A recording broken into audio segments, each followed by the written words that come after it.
Raden Benggala dan Benggali berebut tahta di Kadipaten Indramayu.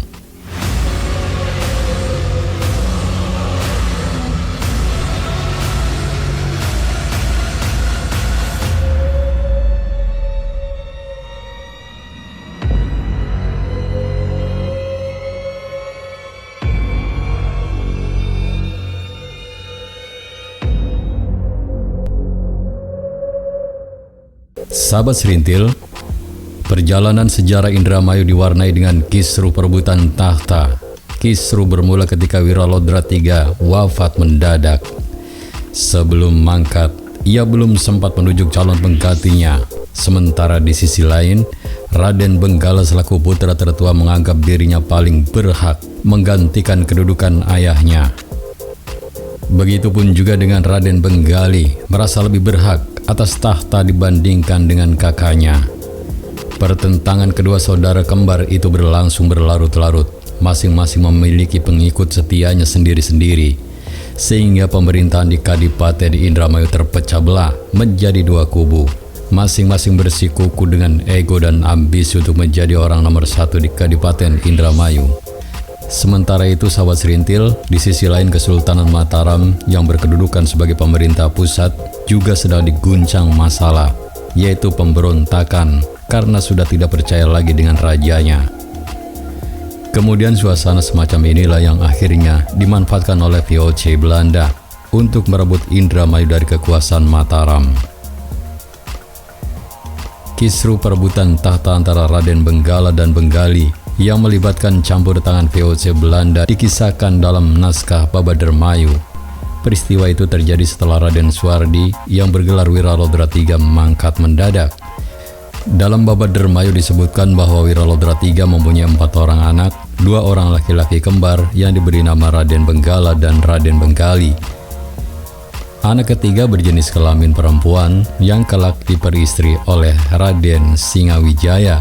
Sedangkan anak terakhir berjenis kelamin laki-laki yang diberi nama Wangsawinata.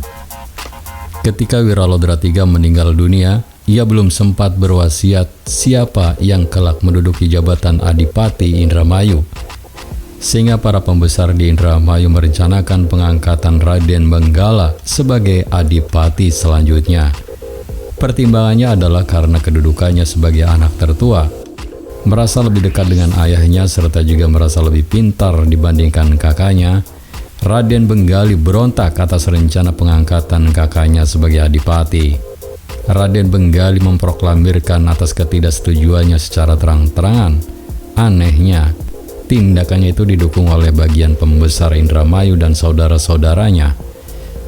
Selepas peristiwa keberatan Raden Benggali atas rencana pelantikan kakaknya, maka meletuslah keributan antar sesama keluarga di Kadipaten Indramayu. Bahkan hampir-hampir saja terjadi pertumpahan darah di antara kedua kubu tersebut. Akhirnya demi terciptanya kedamaian di Indramayu, para punggawa dan pembesar Kadipaten Indramayu sepakat untuk menunda pelantikan Raden Benggala. Pada masa ini, selama 5 bulan, Indramayu tidak memiliki adipati. Urusan pemerintahan dilaksanakan oleh para pejabat pengganti adipati. Mengamati kondisi Indramayu yang kacau balau karena kisruh perebutan kekuasaan dan tidak terurusnya oleh Kesultanan Mataram, VOC Belanda memanfaatkan suasana ini dengan mengirimkan seorang komandan satuan militer yang bernama Van den Bosch untuk menawarkan persahabatan dan penyelesaian masalah. VOC mengusulkan bahwa untuk menghindari perpecahan di Indramayu, maka baik Raden Benggala maupun Benggali berhak menduduki tahta.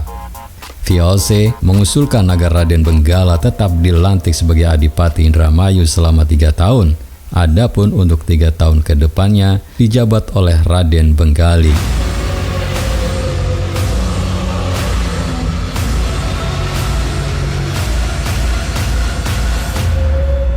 Tampaknya usulan VOC yang semacam itu akhirnya diterima oleh kedua belah pihak. Mereka menganggap VOC memberi solusi yang adil, sehingga dengan solusi semacam itu, Kadipaten Indramayu terbebas dari perang saudara.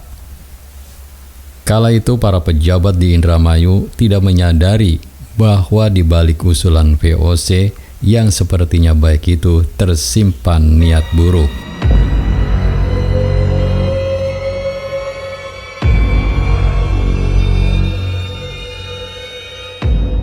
Selepas disahkannya kesepakatan di antara kedua belah pihak, kemudian Raden Benggala dilantik menjadi Adipati Indramayu dengan gelar Wiralodra IV. Sementara Raden Benggali dibawa oleh VOC Belanda ke Batavia. Ia dijadikan sebagai tamu kehormatan oleh Belanda.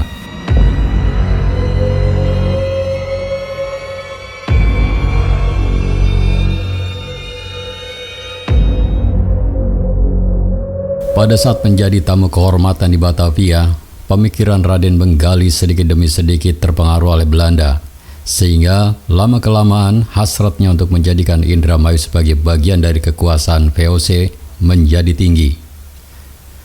Pada masa pemerintahan Wiralodra IV, Indramayu cenderung tidak stabil.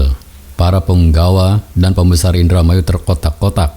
Ada yang mendukung Raden Benggala dan ada pula yang mendukung Raden Benggali.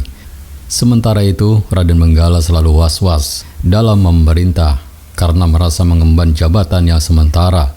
Dengan kondisi yang seperti itu, maka Raden Benggala banyak menghabiskan masa pemerintahannya dengan banyak memperdalam ajaran ilmu agama. Setelah 3 tahun, tibalah waktunya pergantian kekuasaan.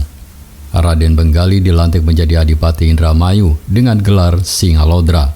Gelar ini jelas menyalahi gelar Adipati Indramayu sebelumnya, yaitu Wiralodra. Meskipun gelar baru tersebut diambil dari nama ayah Wiralodra I, yaitu Arya Wiralodra. Setelah pengangkatan Raden Benggali sebagai Adipati Indramayu yang baru, Raden Benggala lebih memilih bertolak ke Cirebon bersama anaknya Raden Kertawijaya untuk berbakti kepada Sultan Cirebon. Oleh Sultan Cirebon, Raden Benggala diberi jabatan sebagai guru agama bagi para pangeran di Kesultanan Cirebon, sementara anaknya dijadikan sebagai penguasa di Panjunan. Pada masa pemerintahan Raden Benggali, Indramayu secara politik betul-betul dikendalikan Belanda. Segala kebijakan pemerintahan menuruti ide maupun saran Belanda.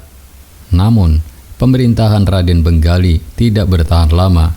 Sebab baru saja memerintah selama 3 bulan, ia diterjang penyakit misterius sehingga menyebabkannya wafat.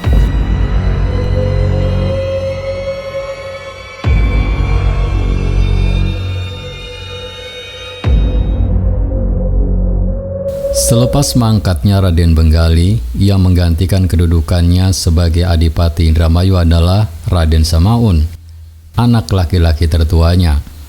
Raden Samaun dilantik menjadi Adipati Indramayu atas rekomendasi Belanda. Adapun gelar yang disandangnya adalah Wiralodra V. Dalam urusan gelar, Raden Samaun bertolak belakang dengan pendapat ayahnya yang memilih gelar Singalodra. Karena pada masa pemerintahan Wiralodra V, Indramayu sudah dikendalikan Belanda, rakyat mulai muak pada adipatinya. Mereka menganggap pemimpin mereka lemah dan tidak lebih dari boneka dan kaki tangan Belanda. Sementara di sisi lain berbarengan dengan masa pemerintahan Wiralodra V, di wilayah Cirebon meletus pemberontakan yang dimotori oleh Bagus Rangin, seorang pejuang kenamaan asal Bantarjati, Majalengka yang menentang para penguasa yang menjadi kaki tangan Belanda. Perjuangan Bagus Rangin mendapat dukungan dari rakyat Indramayu. Oleh karena itu, mereka berniat merampas Kadipaten Indramayu dari tangan Wiralodra V. Bagus Rangin memiliki ribuan pejuang yang tangguh. Di antara pemimpin pasukan yang terkenal adalah Bagus Kandar, Bagus Sura Persada, Bagus Leja, Bagus Sena, Bagus Serit, dan lain sebagainya. Rencana penaklukan Indramayu di bawah komando Bagus Rangin disusun dengan matang, namun rencana penyerangan dibocorkan oleh seorang wanita yang bernama Nyi Jaya. Nyi Jaya melaporkan rencana Bagus Rangin kepada Wiralodra V, sehingga Wiralodra V mengutus Pati Astananya untuk memedamkan pemberontakan dengan membawa ribuan bala tentara menuju Bantarjati. Akan tetapi, upaya penumpasan ternyata gagal. Pati Astananya dan sebagian besar prajurit Indramayu justru dapat mudah dibantai oleh para pemberontak. Kekalahan Indramayu membuat Wiralodra V terpukul, sementara bagi pemberontak kemenangan tersebut dianggap sebagai jalan pembuka menuju penaklukan Indramayu. Oleh karena itu, para pemberontak bergerak menuju pendopo Indramayu untuk merebut pusat pemerintahan. Akan tetapi, sebelum pemberontak menyerbu pendopo, Wiralodra V dengan cepat meminta bantuan Belanda. Setibanya di Indramayu, perang yang didahului dengan tipu muslihat Belanda akhirnya mengalahkan pemberontak. Para panglima perang pemberontakan banyak yang tewas, sementara sisanya berhasil menyelamatkan diri termasuk pemimpin utamanya yaitu Bagus Rangin. Keberhasilan Belanda dalam menumpas pemberontakan di Indramayu rupanya harus dibayar mahal oleh Wiralodra V. Belanda menekan Indramayu untuk segera membayar lunas biaya perang, sedangkan di sisi lain Indramayu kala itu benar-benar jatuh miskin karena perang yang berkepanjangan. Maka sebagai gantinya Wiralodra V menyerahkan Indramayu pada Belanda. Selepas itulah Indramayu secara total menjadi bawahan Belanda. Jatuhnya Indramayu ke tangan Belanda pada nyatanya adalah dampak dari kisruh perebutan tahta di masa Raden Benggala dan Benggali. Kisruh tersebut merupakan jalan pembuka bagi Belanda untuk menguasai Indramayu secara perlahan-lahan.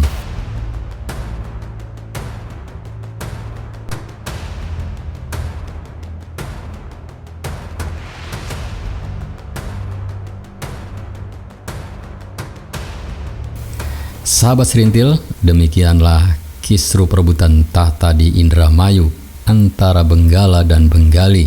Saya yakin Anda memiliki pendapat yang berbeda. Oleh karena itu, jika Anda ingin melengkapi atau ingin meluruskan, silakan tulis di kolom komentar dengan bijak. Terima kasih telah menyimak video ini sampai selesai. Bantu kami dengan cara klik tombol subscribe, like, komen, dan share sebanyak-banyaknya.